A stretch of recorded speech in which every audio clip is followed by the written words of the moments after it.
አዳም ሰማዕቱ ብራና ማን ነው የጻፈው? ሰማዕቱ ብራና ነው የጻፈው ሳላ ዘይን ነው አሉ። ሳላ ነው የጻፈው አሉ። ግን መጽሐፍ ቅዱስ ማን እንደጻፈው አይታወቅም እያለው ነበር። that's the point, that's the difference።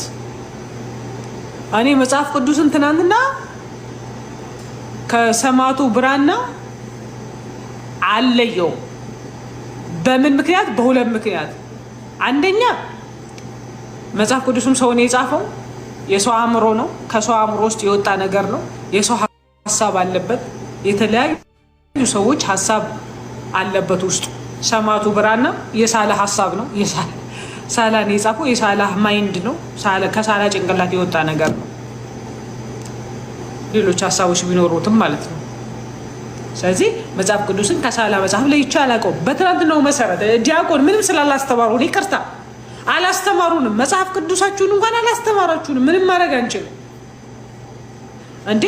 ለአንድ ሰዓት ከ40 ደቂቃ ነው ለ2 ሰዓት ያክል ነው የተቀመጥነው ትናንትናው። አይ ቲንክ ለአንድ ሰዓት ከ40 ደቂቃውን ከ50 ደቂቃ ተቀምጠናል። አንዴ እኮ ስለ መጽሐፍ ቅዱስ አልተወራም እንዴ። መምህር ምን ሆነው ነው ግን? በጤናዎት ነው ትናንትና? እውነቴን ነው። እኔ በጣም ነው ያዘንኩት፣ እጅግ በጣም ማለት ነው፣ እጅግ በጣም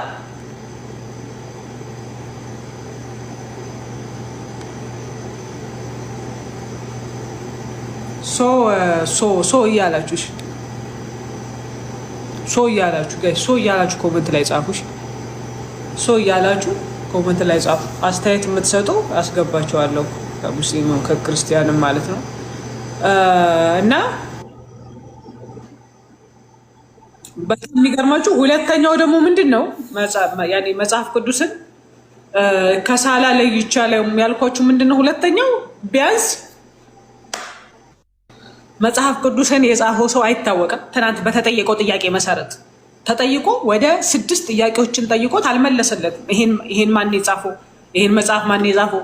ይሄን መጽሐፍ ማን የጻፈው? አልመለሰለትም።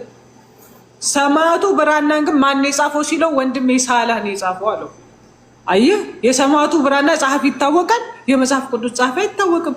መምህር እባክዎትን የመጽሐፍቶትን ጸሐፊ ለምን አልነገሩንም? ትናንትና አለመንገሩት እኮ በጣም ብዙ ሰዎችን አሁን ብዙ ምዕመናንን ግራ ጋብቷል እያልን ነው። ብዙ ምዕመናንን ግራ ጋብቷል። ርዕሴ አይደለም ምንድነው? ርዕሴ አይደለም ማለት ስለመበረዝ እያወራን ስለመጠበቅና ስላለመጠበቅ እያወራን ርዕሴ አይደለም ብሎ ነገር አለ እንዴ? አንደኛው መጽሐፍ ላይ ካለ አንደኛው መጽሐፍ ላይ ከሌለ ይሄ እኮ ነው መበረዝ ማለት ነው። ይሄ እዚህ ጋር ያለው ይሄን አንብቦልህ ይሄ እዚህ ጋር ያለው ቃላት ግሪኩ ላይ አለ ወይ? ርዕሳችን አይደለም ወይ? ከግሪኩ ሄደህ ማምጣት ነው ወይ? ግሪከኛውን መጽሐፍ ካላነበብኩ አላውቀውም ማለት ነው። ርዕሴ አይደለም ማለት ትክክል አይደለም። እና በጣም እኔ እውነት በጣም ብዙ ክርስቲያኖች ለእውነት የቆሙ ክርስቲያኖች ራሱ በጣም ተናደዋል።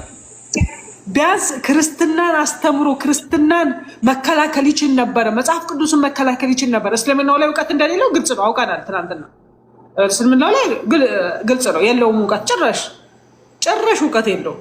1 2 3 ጥቅስ ተሰጥቶት ነው የመጣው። እንረዳሃለን፣ ችግር የለም። እኔ ቁርአንን አወቅኩ አላወቅኩ ስለሆነ ስናነበው ይላል ደግሞ አንብቦትም አያውቅም ቁርአንን ጭራሽ ማለት ነው። አንብቦትም አያውቅም። ስናነበው ብሏል፣ ግን አንብቦት አያውቅም። ያነበበ ሰው ቁርአን ያነበበ ሐዲስን ያነበበ እንደዛ አለው። ሰሂህ አልቡኻሪ ብሎ አይገባም። ባይዘው ወይ በእንግሊዘኛ ፐርፌክት ነኝ ብሏል። እንግሊዘኛ ፐርፌክት የሆነ ሰው ሰሂህ አልቡኻሪ አይልም። ያነበበ ሰው ደግሞ ስናነበው ብሎ በተደጋጋሚ ይሄን ቃል ሲያወጣ አይታችሁታል። ያነበበ ሰው እንደዚህ አይሆንም ነው ዋናው፣ ይሄ ነው። ሌላውና በጣም እኛ የሰማነው ከዲያቆናችሁ ስለ ሰማዕቱ ብራና መጽሐፍ ነው። ቁርአን አሸናፊና ጥበበኛ ነው። ለእኔ አይደለም በነገራችን ላይ ለቁርአን ለፈጣሪ ቃል። እሺ ለእኔ ጥበበኛም አሸናፊም አይደለም፣ ለእኔ ለአንቺ ነው። አየነው እኮ ትናንትና። እሺ ቀጥይ። መልካም እሺ። 80 መጽሐፍ ከአንድ መጽሐፍ ጋር ያለው ልጅ ላይ ማለት ይሁን ያነሳው ሀሳብ ላይ አልተስማማሽበትም? 80 መጽሐፍትን ከአንድ መጽሐፍ ጋር ነበር ሲነጻጸር የነበረው። ይሄን ሀሳብ አንቺ እንዴት ነበር ያየሽው? በጣም ጥሩ ጥያቄ ጠይቀሻል። ሊዱ እኮ አንዳንዴ ውስጤ ነሽ። አንዳንዴ ማለት በቃ የምትጠይቂው ጥሩ ነው። እንደዚህ አይነት ጥያቄ ጠይቁኝ እሺ ስትመጡ እና ጥያቄ ከመመለሴ በፊት ግን ትናንትና ላደረኩት ንግግር የባልሽን ሴኩሬት አድርገሽ የስታዙ ሂድ ሪከርድ በመልቀቅሽ በጣም ተደንቄያለሁ። ለባልሽ ጠበቃ እንደምትቆሚና ወደ ጠየቅሽን ጥያቄ ስመለስ 80 ከአንድ ጋር እንዴት ሊወዳደር ይችላል? 80 የሚለው ነገር ለምን መጣ? ለምሳሌ ኢቭን አሁን 80 መጽሐፍ ወይም ደግሞ በየጊዜው እየተቀያየሩ የሚመጡ መጽሐፍቶች የመጽሐፍት ብዛት ከምን ምክንያት ነው? ለምሳሌ ከአንዱ አንዱ ሲቀየር የሀሳብ መለዋወጥ አለ። አስፈላጊ ያልሆኑ አንቀጾች ይሄን አንቀበልም ብለው ከውስጡ የሚያወጡት አለ። ገባሽ? ምን ማለት ነው 80 መጽሐፍ? 80 ማለት ቁጥር ብቻ አይደለም ሊዱዬ፣ ይሄን ልትረጅ ይገባል። ገባሽ? እንደውም ትናንት ሳላስ ያሳይሽ ከነበረ የሆነ መጽሐፍ ላይ 36 ብሎ 38 ያለበት አለ። 37 ተውጧል። የት እንደገባ አይታወቅም። ዲሌይ ተደርጎ 37 ላይ ሐሳቧን፣ ሌላ መጽሐፍ ላይ ግን 37 አለ። ገባሽ? አንደኛው መጽሐፍ ላይ የሆኑ ግሩፖች የሆኑ እንትኖች ያንን ይቀበሉታል። የሆነ ሰዓት ደግሞ ይሄን ውጥት አድርጎ ትሩ አድርጎ የራሳቸው እትመት ያመጣሉ ማለት ነው። ገባሽ? ስለዚህ 80 90 100 73 መጽሐፍ 10 መጽሐፍ ምናምን መደርደሩ ራሱ በራሱ ብርዝነቱን ያሳያል ነው። አያገኝሽ እያልኩሽ ያለሁት እኔ ማለት ነው እንጂ ተጠብቋል ማለት ቁርአን የወረደው በአንድና በአንድ ነብይ በኩል ብቻ ነው። ገባሽ? በሌሎች ነቢያቶች አልወረደም። ቁርአን የወረደው በነብዩ መሐመድ ብቻ ነው። ሶ ተጠብቋል ማለት እኔ ጻፍኩት መጽሐፍ ካለ እኔ ጀምሬው ከዛ ወይ እኔ የሆነ ታይም ይቅር ይበለኝ ብሞት ከዛ የልጄ ወይ የልጅ ልጄ ቢቀጥለው ይኸውልሽ እየነገርኩሽ ነው። የልጅ ልጄ ቢቀጥለው ሶ ይሄ ተበርዟል ማለት ይቻላል። እዛ መሀል ላይ ልጁ ቆቃደል እና ይሄ የራሱን ሐሳብ ያስገባል እኮ ልንገርሽ፣ በመንፈስ ቅዱስ ተመሩ ሰዎች እንጂ መንፈስ ቅዱስ መጥቶ በጆሮአቸው መጥቶ ሀ ብለሽ ጻፊ ለብለሽ ጻፊ ቁጥርን 1 ብለሽ ጻፊ 2 ብለሽ ጻፊ እያለ አይደለም የነገራቸው መጽሐፍ ቅዱስ ለገባሽ። ለነብዩ መሐመድ ግን ጅብሪል ቃል በቃል አስቀርቷቸዋል። ገባሽ አይደለ? ቃል በቃል ነው ያስቀራቸው። ስለዚህ ነብዩ መሐመድ 1 ቁጥር ቢስቱ ማለት ነው። ስለዚህ ቁርአን ተበርዟል ማለት ነው። እሺ ሊዱ አሁን ባንቺ ሎጂክ በዚህ ነበር ተላንተራ አይደል አልተበረ አይስቱም ቢስቱም አላህ Subhanahu Wa Ta'ala እኛ እናስተካክለዋለን በተሻለም በበላጭ በሆነ ቃላት እንቀየዋለን ብሎ አላህ Subhanahu Wa Ta'ala ደጋግሞ ቃል ይገባ ነበረ። ቢሳሳት አትፍራ ብትሳሳት እንኳን አለንኛ ያለ አላህ ነገረው ለነብዩ ማን ነገረው? እሱን እመጣልሻለሁ። አሁን አንቺ እንዳልሽን ከሆነ አሁን ሊዱዬ ልብ ብለሽ ስታዳምጪ እኔ አባቴ አልሽ እኔ መጀመሪያ በመንፈስ ቅዱስ ተመርጬ ጻፍኩኝ። ከዛ እኔ ሳልፍ ልጄ ቢተካ ልጄ ደግሞ በመንፈስ ቅዱስ ተመርቶ የሆነ ነገር ይጽፋል። እናቴ ችግር የለብኝም። እዚህ ላይ ግን የሚሳሳተው በመንፈስ ቅዱስ ተመርቶ ሲጽፍ የተሳሳተው አባትሽ ወይ ልጅሽ ነው ወይስ እግዚአብሔር ነው? ይሄን ብቻ መልሽልኝ። ሁለት ሐሳብ ያሉ የነበሩት እሱ ምኑን እንደሆነ ታውቂያለሽ? ተበርዟል እየተባለ እየተነሳ የነበረው ፖይንት መልሽልኝ። ኢየሱስ ተሰቅሏል የሚለው ነገር ተሰቅሏል ነው። ማንም ማቴዎስ የሚናገር ሉቃስ የሚናገር ማርቆስ የሚናገር ተሰቅሏል የሚለው ፖይንት አለ። ሰኞ ተሰቅሏል አለ፣ ማክሰኞ፣ ዓርብ አለ፣ ሰኞ አለ። ይሄ የሆነ የቃላት ግድፈት 4 ነጥብ ነው 2 ነጥብ ነው እንትን ነጠላ ሰረዝ ነው ብሎ ይሄ ተበርዟል አያስብልም። ዋና ፖይንት ሙሴ አንስቶ እኮ ነው እያወራንሽ ያለነው። ከሙሴ መጽሐፍ አንስተን እስከ ዮሐንስ ራእይ ድረስ ሐሳብ አለ አይደለ? ሐሳቡ ተበርዟል። የተበረዘ ሐሳብ መጥቷል። ስለማን መጽሐፍ ቅዱስ ላይ ተበረዘ የምትዩ የመጀመሪያ የታተመውና ከዛ እዚህ ጋር ሲመጣ ደግሞ ያለው ትርጉም አንድ አይነት አይደለም ካልሽ ነው። ገባሽ? ትርጉሙ ከትውልድ ወደ ትውልድ ሲተላለፍ ምንድነው አንድ አይነት ነው። ተሰቀለ ነው፣ ሞቷል ነው፣ ተነስቷል ነው እንጂ ተሰቅሎ ሞተ ከዛ ተነስቷል የሚል ነገር ከሌለ ኦኬ ያው ያኛው የድሮ መጽሐፍ ላይ ተነስቷል ብለ አሁን የለም ብለሽ ተበርዟል ትያለሽ። ግን ሐሳቡ አለ። ምንም ነገር ላይ መጽሐፍ ቅዱስ ላይ ሐሳቡ አለ። ተሰቀለም ነው ምሳሌ እየሰጠሽ ነው። ተሰቀለ ብሎ የጻፈልኝ ሰው ራሱ ከየት አምጥቶ ጻፈው እኮ እያልንሽ ነው። እኛ አልገባሽም እኮ ልንገርሽ ነበሩ ሐዋርያት የ12 ሐዋርያት አሉ ባይናቸው ያዩ አይደለ? አላዩትም። ሲነሳ ይተውታል። ይኸው አትዋሺ። መጽሐፍ ቅዱስ ከመቃብር ሲነሳ ያየው የለም። ከተነሳ በኋላ ይታውታል አይደለም? ከተነሳ በኋላ ጥሩ ጥያቄ። ይሄ እኮ ነው እኛም እያልንሽ ያለ ነው። ከተነሳ በኋላማ እኮ በእስልምናም እኮ ተንስቷል እኮ እህቴ፣ በእስልምናም እኮ ተንስቷል። ግን በእስልምና አልሞተም እኮ ልነግርሽ እኮ ነው። ይኸውልሽ ልዱዬ፣ ይኸውልሽ ልዩነታት እዚህ ፖይንት ላይ አይችልም። በእስልምናም ተንስቷል፣ በክርስትናም ተንስቷል። ግን በክርስትና ሞቷል አልሞተም ነው፣ በእስልምና ሞቷል አልሞተም ነው። ይቺስ ፖይንቱ። አንቺ እኮ በእስልምናም ስለተነሳ ማየት ይቻላል ነው። ኢየሱስ ክርስቶስን ስለተነሳ ማየት ይቻላል። ድጋሚ መቶ በስጋ ማየት ይቻላል ነው። ለምን አልሞተም? ተንስቷል የሚል አስተምሮሳል። በመጽሐፍ ቅዱስም ደግሞ ተንስቷል። ስለዚህ ሳይሞት ተንስቶ ነው የታያቸው ለማ ለሐዋርያቶች። ምክንያቱም ሲሞት ሞቶ ሲቀበር ከመቃብሩ ሲወጣ አላዩትም ነው። ማንም ሐዋርያት ያየው የለም ነው። ሳላህ የተሻለ እምነቱን በመጀመሪያ የእሱን እምነት ማስረዳት የሚችል ሰው ነው። የራሱን እምነት በደንብ አድርጎ ያስረዳል። ልጁ ደግሞ የራሱንም መጽሐፍ አውቅም መከላከልም አልቻለም። ራሱ የራሱን መጽሐፍ የራሱን ሃይማኖት ማስረዳት አልቻለም። ያ ትንሽ መከላከልም አልቻለም። አይተነዋልና ትንሽ ያሳዝናል። ስነ ምግባር ላይ መልካም ነገር አለ። በነገራችን ላይ ሳላህ የተሻለ ሰው ነው። በቋንቋም በምንም በአማርኛም ልጁ አማርኛ አልችልም ብሏል። የሚናገራቸው እንግሊዘኛዎችም ያው ምንም የተሻለ ነገር የለው። ነገራችን ላይ ግን ሳላህ አሁን ሳላህ ጀግና ነው እያልኩ ሳይሆን ከልጁ ተሽሏል ነው።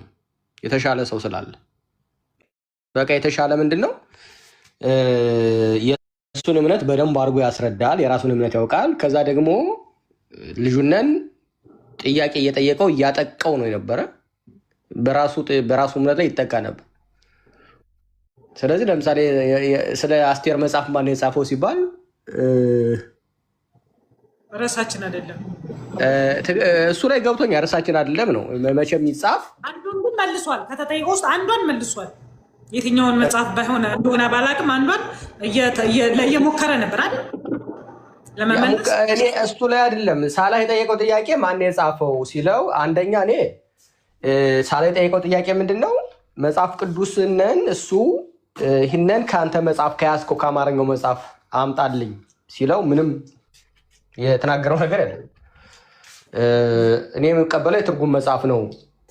ሳላህም ጥያቄው ይከብዳል። ግን ልጁ ምንም በቃ ልጁ ምንድን ነው መሰላቸው እኔ እንጃ እንዴት እንደብል አላውቅም። ብቻ ቢያንስ እንኳ መጽሐፉን እንኳ የትርጉም መጽሐፍን ሳላህ የጠየቀው ምንድን ነው ከአንተ ከያዝከው መጽሐፍ አለ ወይ ሲባል አዎ ከኦሪጂናሉ መጽሐፍ ወይ ከዕብራይስጡ ወይም ከግሪኩ አለ ብሎ አለ ይሄ ነው መጽሐፌ ብሎ ይህ ትርጉም መጽሐፍ ላይ የለም ማለት አይችልም። ይችል ነበር ግን የለም። ነው የመጣው ዛሬ እያልኩ መጽሐፍ ቅዱስን በእውቀት ሲጀመር አይገናኙም። ምንም አይገናኙም። በፍጹም አይገናኙም። በጣም ልዩነት አላቸው። በሁለቱ ልዩነት አለ። ሳላህ በጣም አንደኛ የሚናገርበት እንትን የሚያመጣቸው መረጃዎች በጣም የሚገርሙ ናቸው። ሰው የሚማርባቸው ነው። ልጁ ግን ራሱን መከላከል የራሱን እምነት ራሱ እንኳን ሊጠይቅ የራሱን እምነት ሳላህ እያጠቃው ነበር። ይጠይቀዋል አይመልስም፣ ይጠይቀዋል አይመልስም። ስለዚህ ሳላህን የተሻለ ነው ስንል ግን ከልጁ ጋር ባደረገው እውቀት መዝነ ነው እንደዛ እያለ እንጂ ያን ነገር እናድርገው ነው። እሺ ቀጥሎ። እሺ ኪሚ እናመሰግናለን። በራሱ ስለተጣመመ እኮ ነው።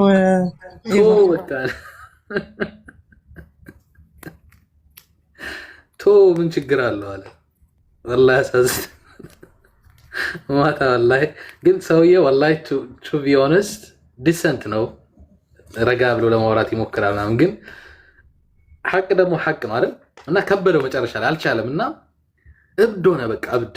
ጥያቄና መልስ ላይ ሳላህ በቃ ግራ ሲያጋባው እብድ ሆነ። ጭራሽ ሳላህን መጽሐፍን ነው 15 ቀን ሙሉ የአንተን መጽሐፍን ያጠናሁት አለ። ብቻ የሆነ ሰዓት ላይ ምን እንደሚባል ታውቃለህ? የሆነ አክሲደንት ውስጥ ገብተህ ማለት ነው እና ሰው መቱ አረ እንደ ዋናው ትልቁ ነገር አይንህ ነው ያልነካ፣ እንኳን አይንህ አላህ ጠብቀዋል፣ ሌላ እንኳን ችግር የለውም እንደሚባል ነው። ላይክ ሁሉም ቦታ እኮ ያንተ ባህሪ ነው። ገብተህ እጅን ቢሰበር እግርህም ወሬቨር ማለት ነው እና ችግር የለውም ኧረ ዋና ትልቁ ነገር አይንህ ቢሆንስ ምን ታደርግ ነበር እንደሚባል ነበር አነጋገሩ ማለት ነው። ቀጥል። እንኳን ጉበትን ሆነ እንኳን አይን አልጠፋ ጉበት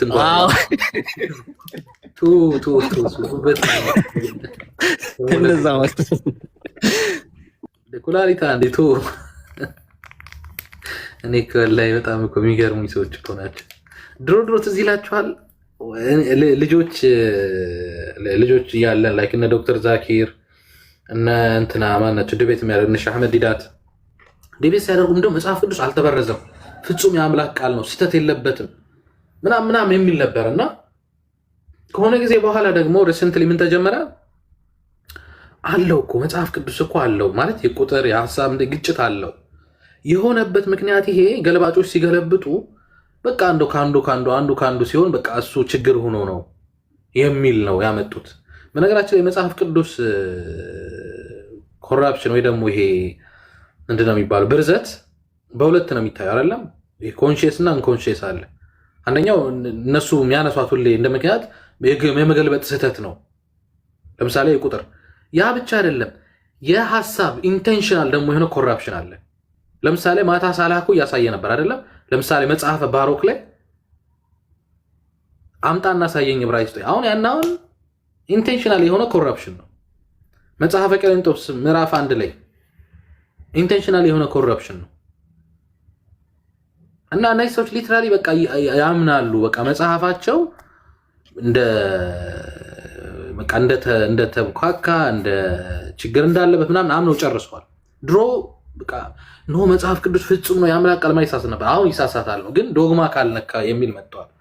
እንዳትጠራጠሩ። አሁን ደግሞ ዶግማ እንዴት እንደሚነካ ደግሞ በደንብ ተረግጠው ደግሞ ሲያዩት ደግሞ ምን ያደርጋሉ? አይ ዶግማ እኮ ቢነካ ቸርች ፋዘሮቻችን እንዲህ ብለው ስለተናገሩ መጽሐፍ ቅዱስን ቢበረዝም ዶግማውን ቢነካካ ውስጥ ያለው አባቶቻችን እንዲህ ብለው ስለፈቱት የአባቶቻችን የምንቀበል ይሏቸዋል። ቸርች ፋዘሮቻቸውን ደግሞ ሄዳችሁ ስትመቱት ወዴት እንደሚሄዱ አላውቅም ከዛ በኋላ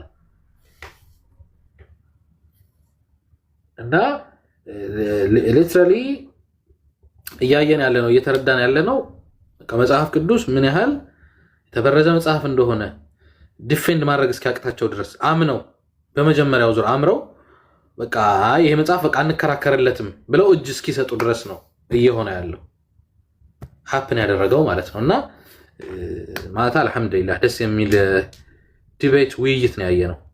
በጣም እኔ ረክቼ ነው ያየሁትና አላህ ወንድማችንም ሳላህ ይጨምርለት ኢኽላሱን ይስጠው ኢንሻአላህ። ሌላ ተጨማሪ መጽሐፍቶችንም እንጠብቃለን ከወንድማችን ሳላህ በደንብ መስራት የሚችል አቅሙ ያለው ባይ ዘ ወይ ኮንፊደንሱ ደስ እንደሚል በቃ with confidence ነው ያወራው የነበረ is just like playing a ping pong bro ፕሮፌሽናሊ ፒንግ ፖንግ ስትጫወታለህ አይደል? እንደዚህ በእጅ ወደዚህ የመጣ እንደዛ ነው ያለው። በጣም ደስ ይላል ወላሂ ኮንፊደንሱ እንዴት ደስ እንደሚል እንዴት እንደሚያኮራ አላህ ይጠብቀው ባለበት። አላህ ኸይር ጀዛውን ይክፈለው ዱንያም በአኺራም። ይሄን ይመስላል ያ ጀማዓ። አይ ቲንክ ጁምዓ ነው we need to move out መንቀሳቀስ ይኖርብናል ኢንሻአላህ። ሌላ ቤት ደግሞ እየገባን ይሄ ርዕስ እንግዲህ ይህን ሳምንት የምናወራበት ርዕስ ይሆናል ኢንሻአላህ። 375 ሰዎች ለማስታወስ ያክል ቪዲዮን ፖስት ቻለው ገብታችሁ ኮፒ ሊንክ ሪፖስት ሼር አድርጉ። ክርስቲያኖች ሜንሽን አድርጓቸው። ማክሰኞ ዕለት ምሽት 3 ሰዓት እዚህ የሆነ ቤት ፕሮግራም ይኖረናል። በገድላትና በድርሳናት ላይ ፕሮግራም ይኖረናል። ያው መጽሐፍ ቅዱሳቸውን ምን ያህል የተበረዘ እንደሆነ አሳይተናል።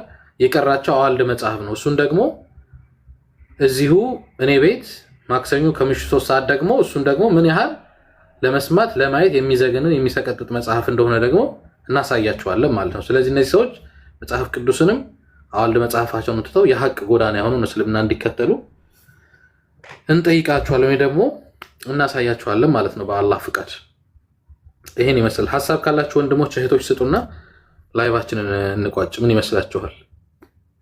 እኔ ምንም ሀሳብ የለኝም። ያው ጁምዓ ነው ኢንሻአላህ ሁላችሁም በዱዓ እንተዋወስ እና ወሰላሙ አለይኩም ወራህመቱላሂ ወበረካቱ። ሰላም አለይኩም። ይሄን ነገር ብቻ ላሰማችሁና ኦኬ በቃ ኢንሻአላህ በቃ በኋላ ላይ እንሰማዋለን የሆነ ቤት ውስጥ No, Hassan, if it is important, ልትሰማ ትችላለህ። I can give you 10 minutes, 15 minutes. ይሄን አይ 10 ሚኒት አያስፈልገውም። ይሄን ልጅ ድምጹን በድምጹ ብቻ ተለዩታላችሁ። ልብ በል ምን እንደሚል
አስቂኝ ፍጥረቶች እኮ ናቸው እነዚህ ሰዎች።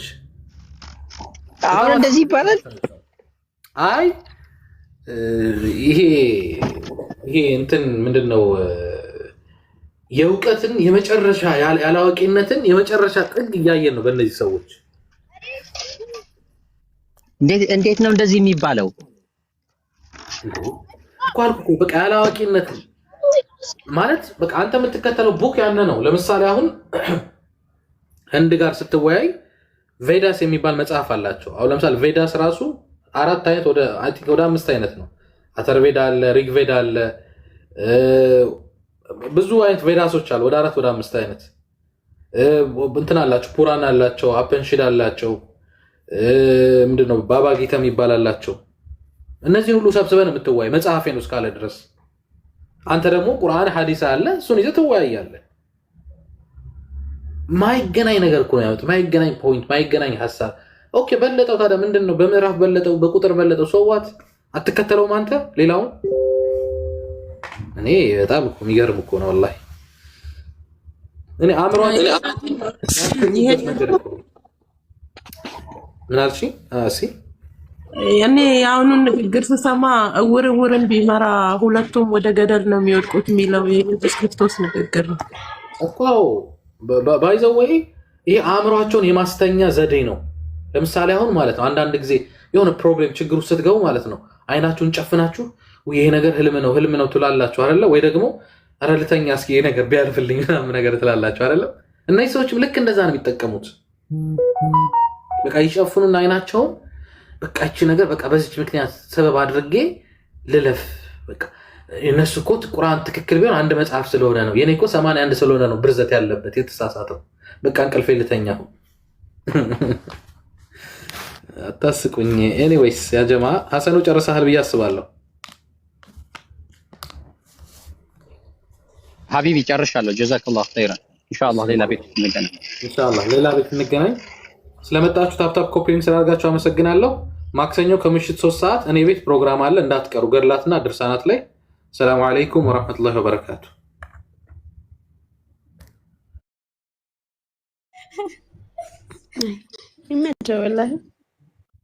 ከዛ ደግሞ ውይይት አድርጓል ምናምን ከዚህ በፊት ከማን ጋር ነበር የሚወያየው ነው?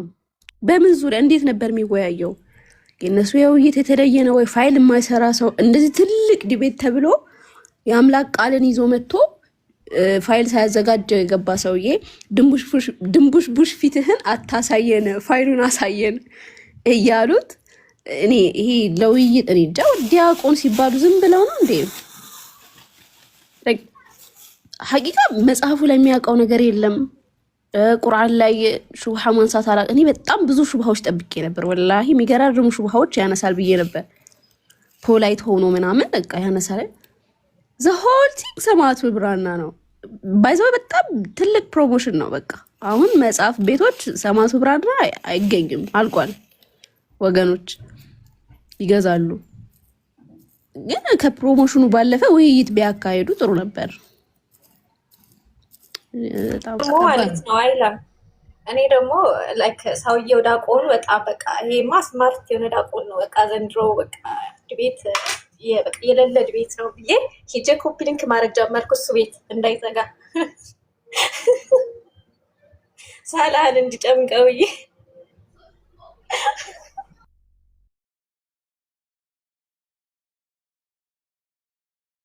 ሳላ ራሱ ተናዶ ነበረ። ጠይቀኝ እያለዋን ነበር ፏቀት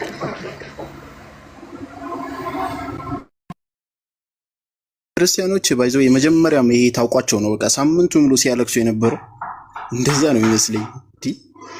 በፈጣሪ በጣም በጣም ከባድ።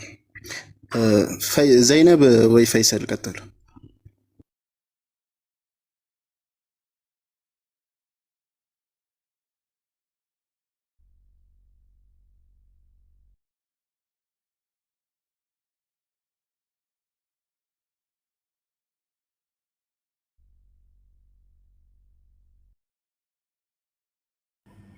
ሰላም አለይኩም። ዝም አላችሁ የሚያወራ የለም።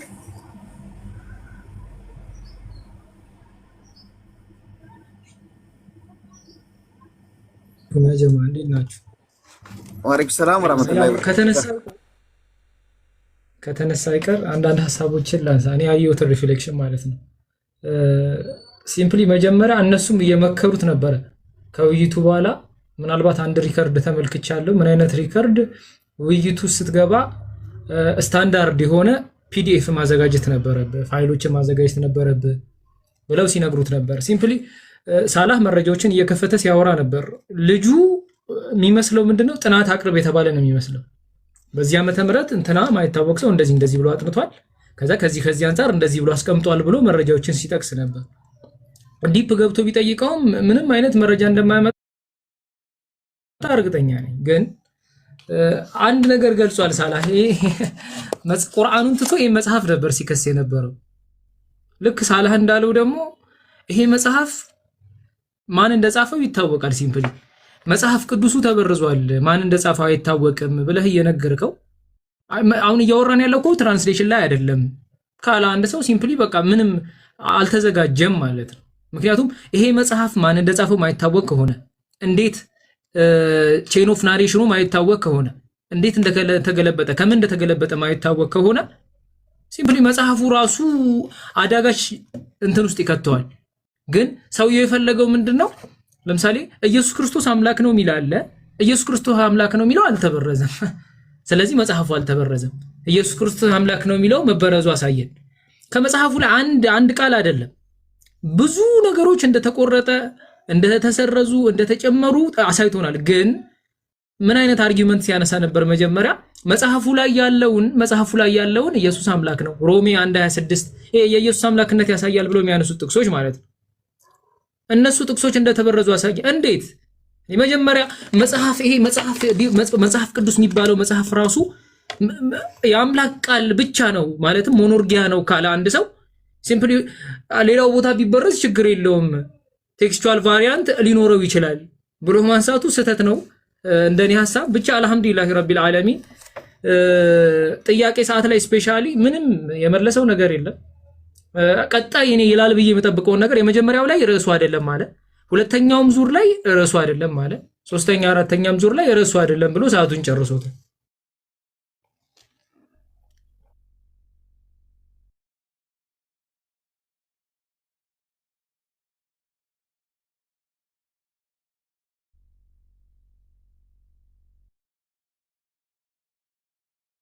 አውሩ ቤቱን ጭራት አድርጉት እና አይ ዲያቆን ግን ይችላል ወላሂ ሚቱ አድርጎ ቢያወራ ምናምን እኔ መቸኛል ነው። እኔ ተመችቶ በጣም እኔ ወላሂ ተመችቶኛል። ሀይቃ ምንድነው ለውይይት ሳይሆን እሱ ያዳመጥ ቢኮመት ምናምን እንደ ሲሶ ደግሞ ደቂቃ ቢይዝ በጣም ፍትሃዊ ሰው ይመስለኛል። እኔ በጣም እንደዚህ አይነት ነገሮችን ቢሰራ ምናምን በጣም ቆንጆ ነው። ይችላል ዲያቆን ፊልድ ይቀይር። በቃ እሱ አሁን እኮ የተሳሳተው ትቀይሮ ነው። ሰላም አለይኩም ወራህመቱላሂ ወበረካቱ ያ ጀማ እንዴት ናችሁ?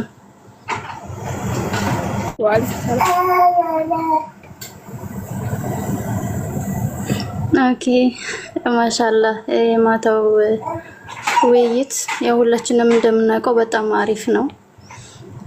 የቁርአንን ኃያልነት አሸናፊ መጽሐፍነት ያየንበት ነው። ያኔ ታወቀ ነው።